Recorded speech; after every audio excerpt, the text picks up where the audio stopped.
I'm tracking a soggy start to your weekend. I'll time off the rain and let you know when it'll impact your plans. Coming up in your 5 for 6 forecast.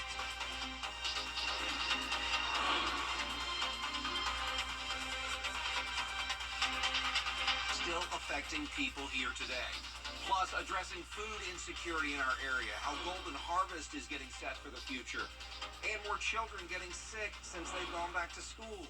What's causing it, and how you can stay healthy as News Channel 6 at 4 starts now. Live from Television Park, this is WJBF News Channel 6 at 4. Hey everybody, I'm Brad Means. Thanks for joining us. Jenny is off. We're going to get to those stories in a moment, but first we want to lead off with a look at our weather and meteorologist Miller Hyatt. 5 for 6 forecast, Brad. All right, Miller, we appreciate it. The flu and other viruses are still running rampant in Georgia and South Carolina, and local doctors predict cases will continue to rise, especially in children. Hannah Latier joining us now with details. Brad, Augusta pediatric doctors are seeing a tremendous increase in children with respiratory illnesses. Two things that they're stressing the most: prevention and vaccination. The big three illnesses are the flu, COVID, and RSV. Right now, the Children's Hospital of Georgia has a flu positivity rate of almost 25%, which is incredibly high. COVID is about 10%, and RSV is between 5 and 7%.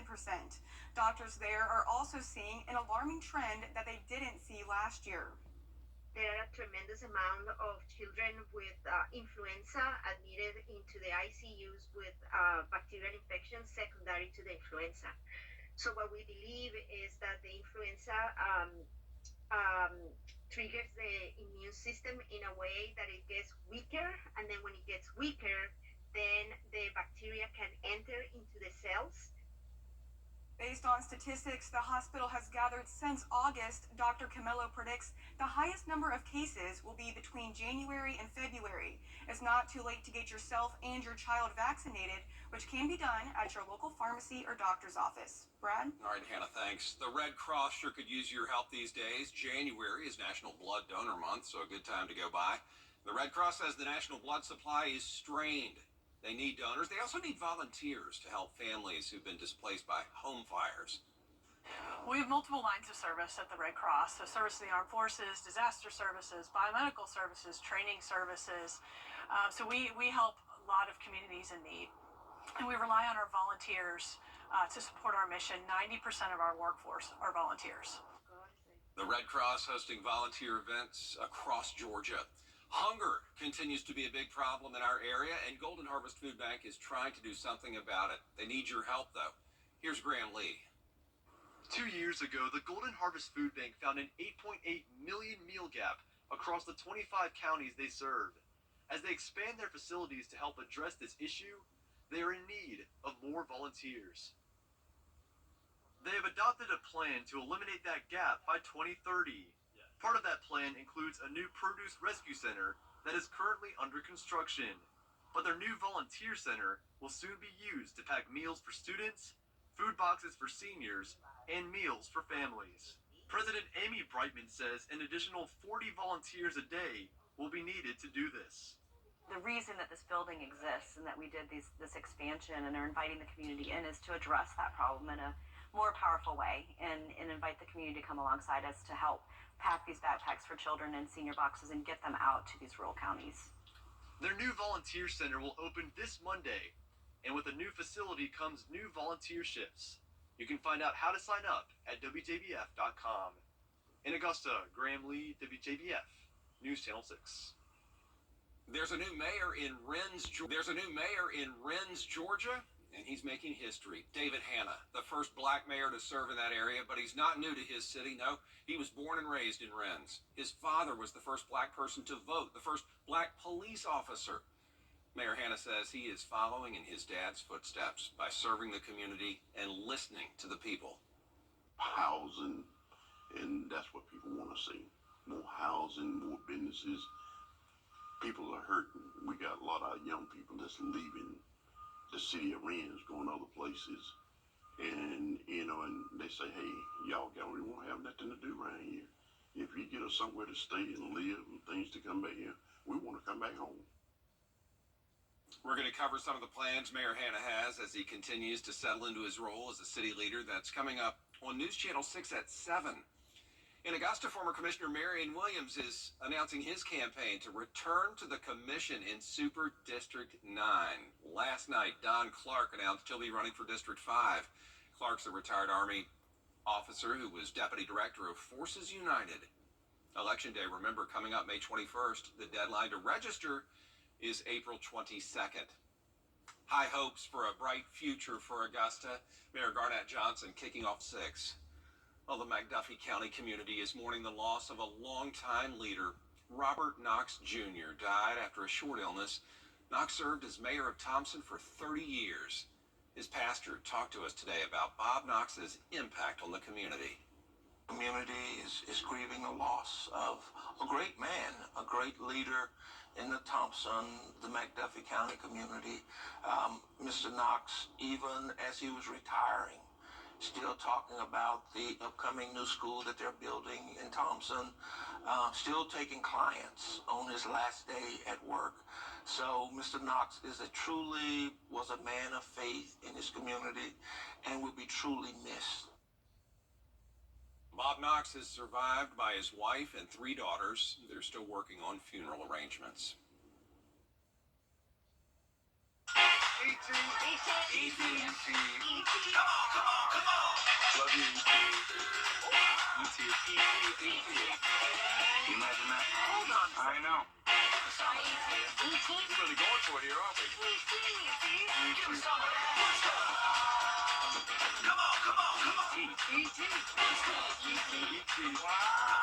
Only on E.T. You ready for it? Let's go. Entertainment tonight. Tonight at 7:30 on News Channel 6. Good stuff. Hello, 2024. The Rooms to Go New Year's sale is here. Say hello, style. Hello, comfort. Hello, savings. Shop online or in store and start the year off right with amazing sale prices that make anything possible. Let's celebrate. Let's decorate. The Rooms to Go New Year's sale is going on now. You can't leave. Will feature works of art by Tchaikovsky, Barber, Warlock, and more. Don't miss this opportunity to be moved through the melodic and harmonious joining of a stringed ensemble. Secure your tickets today by visiting AikenSymphony.com. Hey everyone, it's Anna Christina. Be sure to tune in this Saturday at 9:30 for Local Living. We're stopping in at Dean Tea, see what they're all about. We're shaking things up. Local Living, Saturday morning at 9:30 on News Channel 6. Welcome back, everybody. We continue with a grim anniversary in Graniteville. We're coming up on 20 years since a deadly train crash there. A look at how the community is still recovering now. Live with Aiken Bureau Chief Sean Cabbage-Stalk. Brad, the impact on jobs, families, and daily life was significant. I spoke with a number of people reflecting on the challenges as well as their hopes for continued growth. On January 6, 2005, a freight train owned by Norfolk Southern collided with a parked one, causing it to derail, and chlorine gas was exposed. 9 people were killed and dozens more were injured. Now, 19 years later, the community is coming together, taking steps toward recovery and resilience.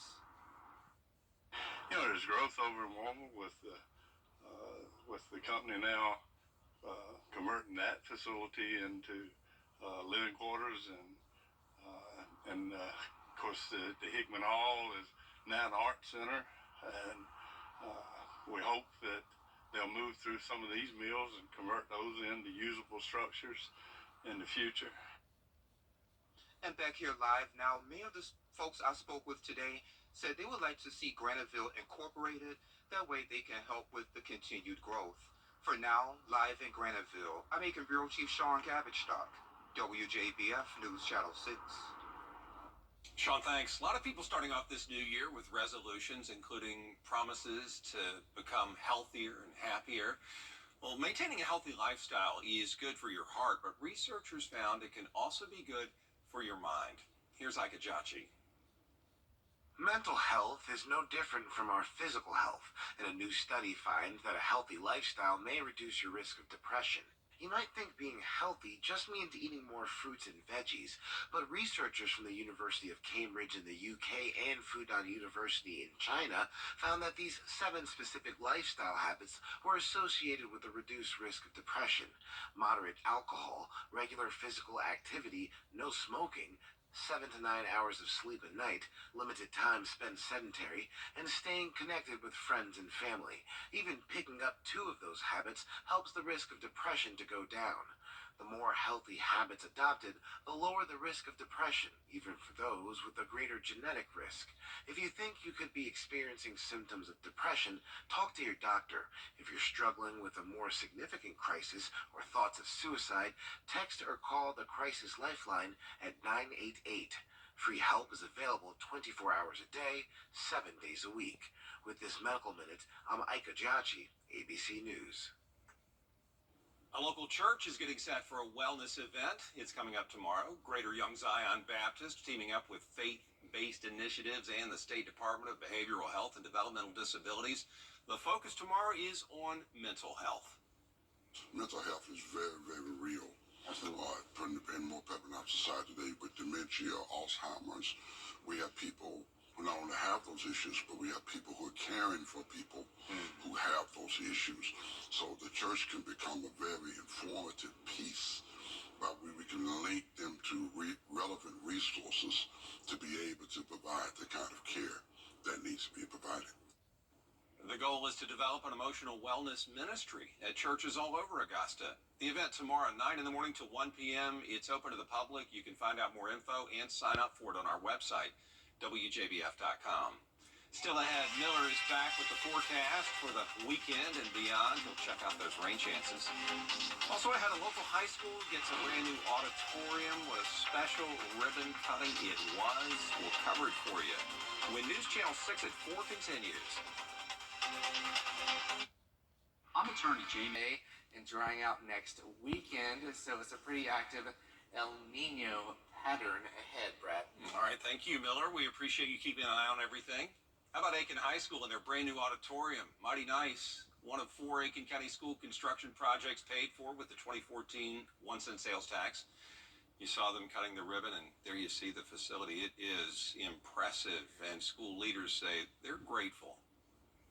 It shows that our district cares about our performing arts students and our visual arts students and their needs and their understanding that this is a professional subject. As a performer, to have an auditorium is like having a home. I really didn't expect to have an auditorium at all of my time being at Aiken High. So when I heard that there wasn't going to be an auditorium built, I was ecstatic. Renovations at Hammond Hill Elementary and Highland Springs Middle were completed last year. The work at Wagner Sally High School should wrap up this summer. How will you celebrate being more than a century old? Well, coming up, the advice from a California man that just might surprise you. We'll hear from him in a moment. KCSRA on WJBF News Channel 6. How about this? A 101-year-old veteran now sharing his secret to his long life. He's Eugene Peterson, and he says he thinks he's lived this long because of Dr. Pepper. His family says he's had a fondness for the soft drink for years, and Peterson is not the only centenarian who has expressed a love for Dr. Pepper. A Texas woman who died in 2017 at 106 years old swore that it led to her longevity, and we do have it, I think, in the Channel 6 vending machine. Might be time to go get one. They are good, and there is more coverage you can count on. Coming up at 4:30, including President Biden with his first campaign trip of this new year, where it's happening and what success